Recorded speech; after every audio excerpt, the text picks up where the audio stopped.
morning. I recently read this story. It came out of the civil rights movement. It was of a group of people who were gathered, black and white activists, gathered around the Ebenezer Church in Selma, in Alabama.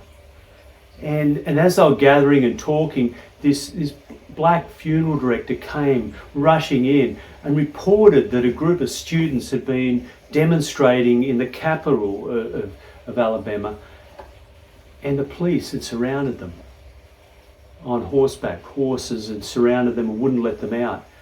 And then someone gave the command, if you don't leave and disperse immediately, there'll be consequences. But they couldn't get out, and they were beaten by the police. And then the ambulances that were coming to collect the injured were kept away for 2 hours. And as he told the story, the crowd just swelled with anger and fury that this should happen, the injustice. And behind them, there were rank upon rank of the police, state troopers, under the command of Sheriff Jim Clark. And as the tensions rose and the anger and the decision to protest and fight, a young black minister got up to the pulpit, up to the microphone, and said, I think it's time we sang a song. What do you reckon? And he launched into this song, a call-response song. Does God love Martin King? Certainly, certainly, Lord. Certainly, certainly, certainly, they replied. And he went through the whole list of the leadership of this southern civil rights movement. Does God love this person and that person? Certainly, certainly, certainly, Lord. And then, without warning, he said, does the Lord love Sheriff Jim Clark? Certainly, Lord. There was this stunned, uncertain response. He said it again, does the Lord love Sheriff Jim Clark? Certainly, Lord, certainly. Does the Lord love Sheriff Jim Clark? Certainly, certainly, certainly, Lord. And then Reverend James Bevel got up and spoke about how the civil rights movement was grounded in non-violent protests. We love our enemies and we forgive our enemies, but we stand against the evil they do to us. We try and show up the evil for what it is, but we don't hate our enemies, we forgive them. That they too may come to see our way of love and justice. Do you hear that, Sheriff Jim Clark? Do you hear that? We're not here to hate you. We're here to bring you over to our way of seeing the love of God for you and you and you and everyone. And it's this way of grace that is so profound in Jesus' messages week after week after week. And this week, there's this story, we've had these stories of the prodigal son, this son who wishes his father dead and takes his inheritance and goes off and spends it. And when he falls into hard times, comes home to beg his father a place in the household as a servant. But he's embraced, forgiven. You are my son, my beloved. He's done nothing to deserve this, but he receives it. And there's this story after story of grace and of lifting up the little ones, of reaching out, of pushing over the barriers that divide us and bringing people together in relationship and love. And there's always these constant warnings against those who are wealthy or powerful or have status, to be careful that those things don't get in the way of grace and love. And in this week, he warns the church, the followers, to not get in the way of these little ones, to not be a stumbling block before those who have no faith or little faith, or who are on the fringes, who are lost, who are frightened, who maybe do the wrong thing. But when they do the wrong thing, talk to them, rebuke them if necessary, Tell them what's wrong. And when they repent, forgive them. And if they do this annoying, disturbing, upsetting thing all day, and all day they say, oh, sorry, forgive me. You ought to forgive them all day. And this story, he says, you ought to forgive. You ought to forgive. You ought to forgive.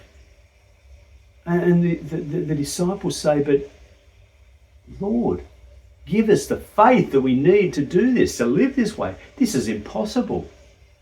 And Jesus says to them, look, you only need the faith of a mustard seed.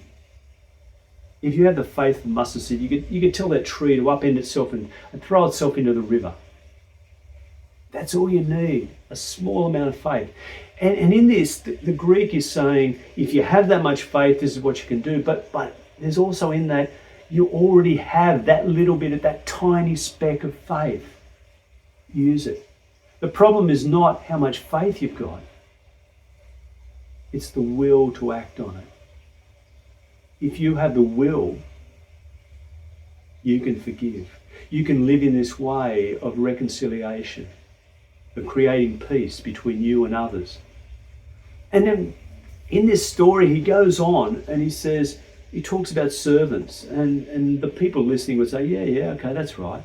A servant isn't thankful for what they do. It's their job. It's what their task. When they provide a meal, when they do the clean, when they do whatever, that's what a servant does. If you're a servant, you don't get thanked for what you do because that's what you're supposed to do. And people go, yeah. And then he says, but you're all servants. None of you has received grace. None of you are in this place of receiving God's love because you're worthy. None of you are there because you're great and better than everyone else. There's nothing on your chest which is a kind of a meter that says a worthiness meter that reads all the good things you've done. Because you'll be great today, but you'll do something tomorrow that upsets someone or... This is about all of us needing God's grace. All of us. And the grace is there. And Jesus is saying, none of you are better. And none of you are more worthy. None of you are greater. All of you need God's grace. So treat one another with dignity and respect. And when someone is there, people are not part of this community of God's people because they're perfect and got it all together. We're there because we need love. We need grace. We need to find our way again. We need the compassion and the care and a place to belong because we're lost, we're alone, we're afraid, we're uncertain.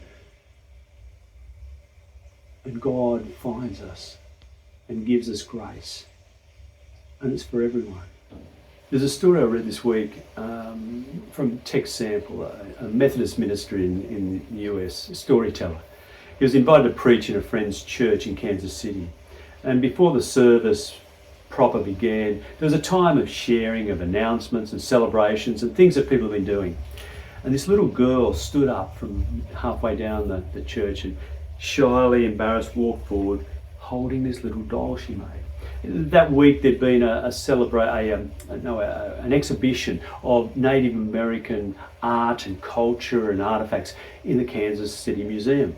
And there was a children's thing there where children could create a craft with a Native American people helping. And she'd made this doll and she was so proud of it.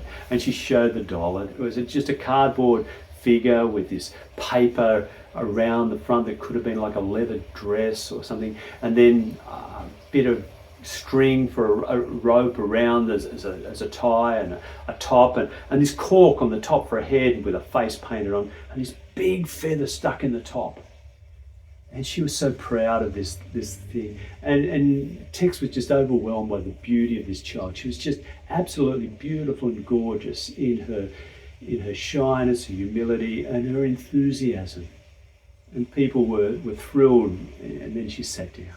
And the service continued, and Tex preached. He preached from Romans 3 about God's grace, It comes to us as a free gift. Grace that is freely given. None of us earn it. There's nothing we can do. It's freely given. Undeserved, but there it is.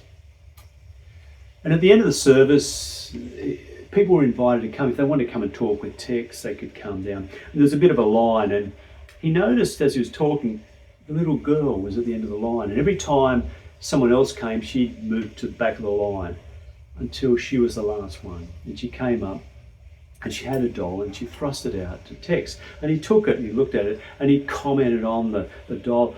I just love this doll. It's so beautiful, but not as beautiful as you. You are absolutely beautiful this morning. You smile and you're just lovely. Thank you. And hand it back. But she handed it back to him. And so he started talking more about the doll. And I love this little dress and the cord around the waist. And I love the way you've drawn that face. But the best thing is that feather. That's just beautiful. And handed it back. But she handed it back to him. And he's thinking of more things to say. And this went on. And he ran out of things to say, and he tried to hand it back, but she pushed it to him. And finally it twigged. He said, "Dear, you're not trying to give this to me, are you?" She said, "Yeah," with all her body, all her energy. Yes, you." And he said, but I can't take this. This is far too good a gift for me. I don't deserve this. And she said, "But that's not what you preached." And he realized he'd been speaking about grace. None of us are worthy, but it's God's gift. And with a smile and a big thank you, he received this gift of the doll. And he sat it on his desk, and as he typed out the story for the book in which it was found, that doll was there in front of him, reminding him of grace. And I think this is what Jesus' story is about. It's about grace. None of us are worthy, and that's okay. It's not about how good we are or bad. It's not about how right we are or how wrong.